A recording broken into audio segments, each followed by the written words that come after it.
मेरा नाम बानो है। मेरा ताल्लुक एक छोटे से कस्बे से है। सुबह मैं स्कूल जाती और शाम को वापस आकर अपने बाप का हाथ बटाती। कहो कि मेरे बाबा एक कुम्हार थे, मगर उनका तजर्बा बहुत था। बहुत दूर दूर से बाबा से लोग बर्तन बनवाने आते। पूरे गांव में मेरे बाबा के बर्तनों की धूम थी। मैं जब स्कूल से आकर मट्टी लेकर मट्टी गूंदने बैठती तो बाबा मुझे मना करते। कहते, मेरी बेटी के हाथ मट्टी में खराब होने के लिए नहीं है, बल्कि मेरी बेटी पढ़ लिख कर बड़ा अफसर बनेगी। मुझे पढ़ने लिखने का बहुत शौक था। बाबा की भी यही ख्वाहिश थी। इसीलिए जब मैंने मैट्रिक पास किया था, गांव में कोई कॉलेज नहीं था। बाबा ने गांव वालों की लाख मुखालफत के बावजूद मेरा दाखिला शहर के कॉलेज में करवा दिया।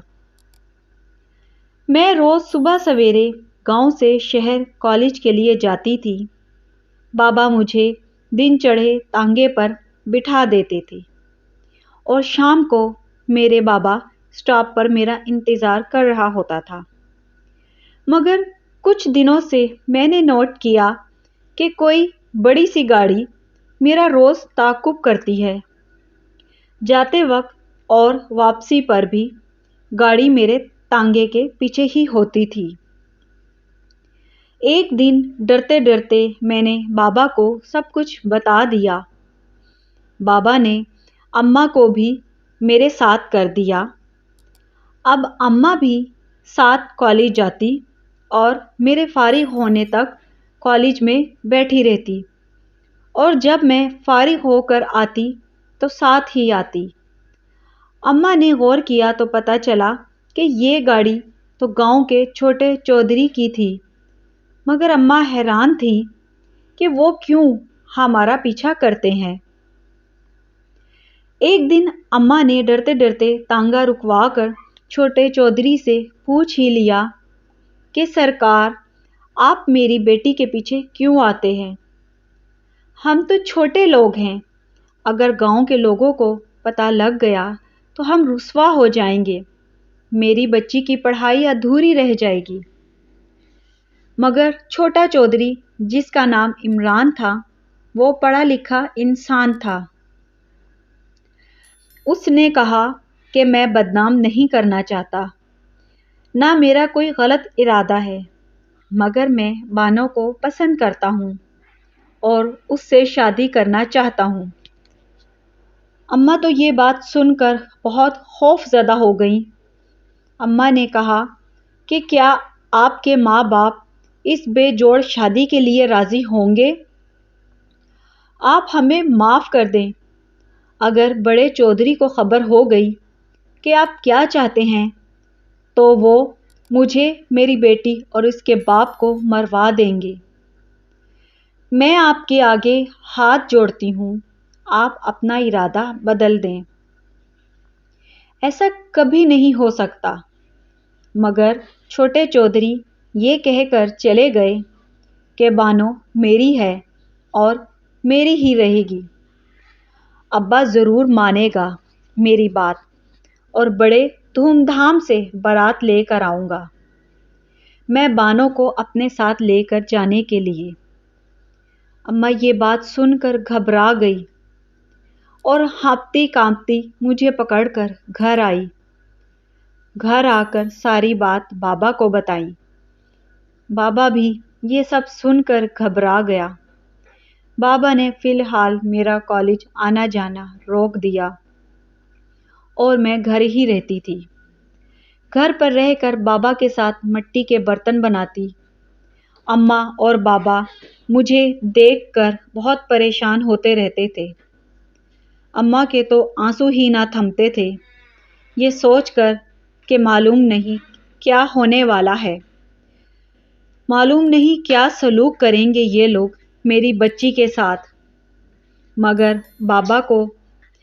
बाबा माँ को समझाते, ना परेशान हो, कुछ नहीं होगा, अल्लाह है ना मालिक, वो हमारी मदद करेगा। ایسے ہی پریشانی میں دن گزر رہے تھے کہ ایک دن دروازے پر زور سے دستک ہوئی۔ بابا نے دروازہ کھولا تو باہر بڑے چودھری اور ان کی بیوی موجود تھے۔ ساتھ ہی ان کے نوکروں کی پوری فوج تھی، جن کے ہاتھوں میں مٹھائیوں کی ٹوکریاں تھیں۔ پہل تو بابا اور اماں گھبرا گئے، مگر جب چودھری صاحب اور ان کی بیوی کو مسکراتے دیکھا اور مٹھائیاں دیکھ کر جان میں جان آئی۔ انہوں نے گھر آ کر میرا ہاتھ مانگا۔ اماں بابا نے تھوڑا وقت مانگا تو وہ راضی ہو گئے، مگر جاتے جاتے کہہ کر گئے کہ ہم جواب کے منتظر ہیں، ہاں ہی کرنا۔ اماں اور بابا بہت خوش تھے، مگر میں نے بابا سے کہا کہ وہ لوگ مجھے کیوں کر پسند کریں گے؟ ہم تو ذات اور برادری میں چھوٹے ہیں ان لوگوں سے۔ مگر بابا کہتے، بیٹی نصیب کھلتے دیر نہیں لگتی۔ بابا کہہ رہے تھے، بیٹی چودھری جی کہہ رہے تھے کہ چھوٹے چودھری کی ضد میں آئے ہیں اور ہم اپنے بیٹے کی کوئی بات نہیں ٹال سکتے۔ ہمارے بیٹے کی جہاں خوشی ہماری بھی وہیں خوشی۔ ہمیں ذات وات سے کچھ لینا دینا نہیں۔ ہمیں اور کیا چاہیے کہ گاؤں کی سب سے پڑھی لکھی لڑکی ہماری بہو بنے۔ بابا کی باتیں سن کر دل کو کچھ اطمینان تو ہوا، مگر دل کو کھٹکا سا تھا۔ یہ چھوٹے چودھری کی ضد میں آئے ہیں اور آج ان کی ضد میں ہوں اور یہ لوگ مان رہے ہیں۔ کل کو کوئی اور ہو گئی تو کیا وہ وہاں بھی جائیں گے؟ یا کل کو ان کا دل مجھ سے بھر گیا تو کیا کریں گے؟ خیر انہی خدشات کو لیے وقت گزر گیا اور میں دلہن بن کر گاؤں کے چودھری کے گھر دلہن بن کے ان کے گھر آ گئی۔ میں دلہن بنی بیٹھی تھی۔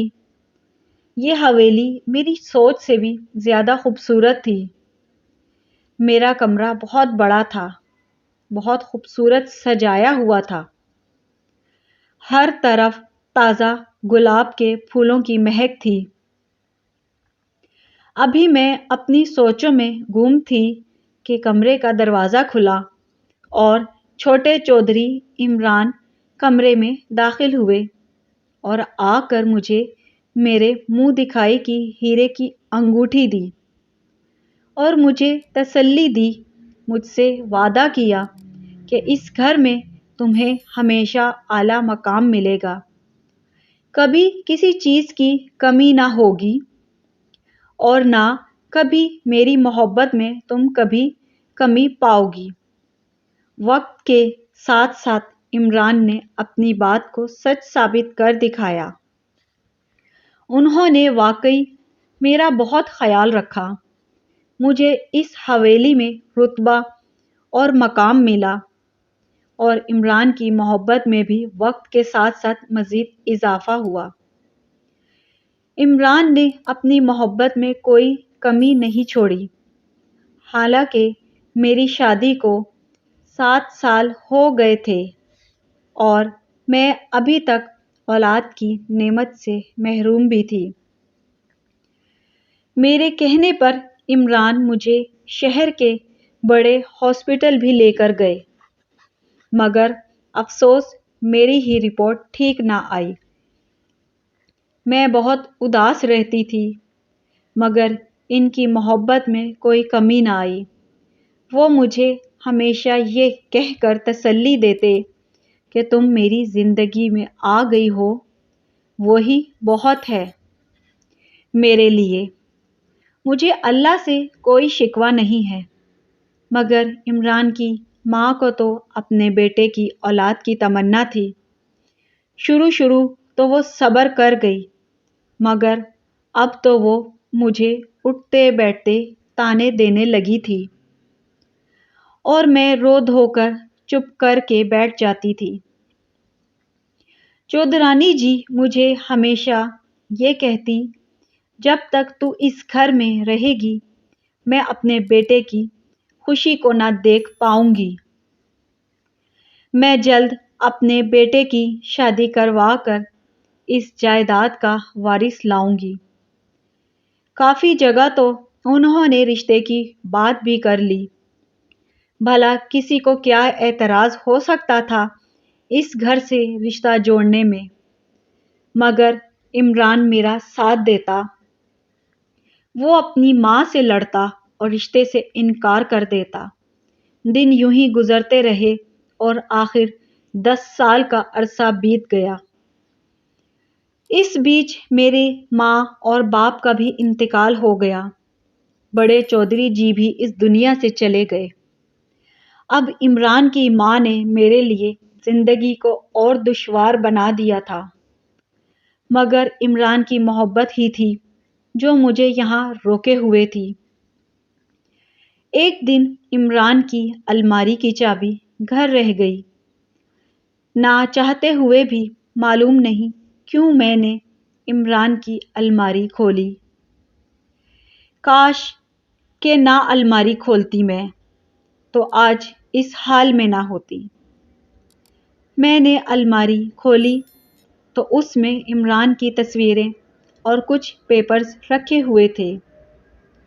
मैं तस्वीरें देखने में लगी हुई थी कि एक पेपर अलमारी से गिरा। मैंने उठाकर उसे अलमारी में रखना चाहा तो उस पर नज़र पड़ी कोई मेडिकल रिपोर्ट थी। मैं हैरान हुई कि इमरान को तो कोई बीमारी नहीं थी, फिर ये किस चीज़ की रिपोर्ट है। जब खोल कर देखा तो मुझे दुनिया घूमती हुई महसूस हुई। मैं चकरा कर गिर गई। इतने में इमरान वापस आए, मगर उन्हें देर हो गई थी। इमरान ने मुझे संभाला और बेड पर बिठाया। इमरान मेरे हाथों में रिपोर्ट देखकर समझ गए और मुझसे माफ़ी मांगने लगे। मैंने कहा, आपने मेरा एतमाद तोड़ा है, मेरा भरोसा तोड़ा है। खुदा गवाह है, अगर आप मुझे खुद बता देते तो मैं आपसे कोई शिकवा ना करती, मैं आपको कुछ ना कहती, मगर आपने तो उल्टा मुझ पर इल्ज़ाम लगाया। मसला आपकी रिपोर्टों में था और आपने रिपोर्ट बदल दी।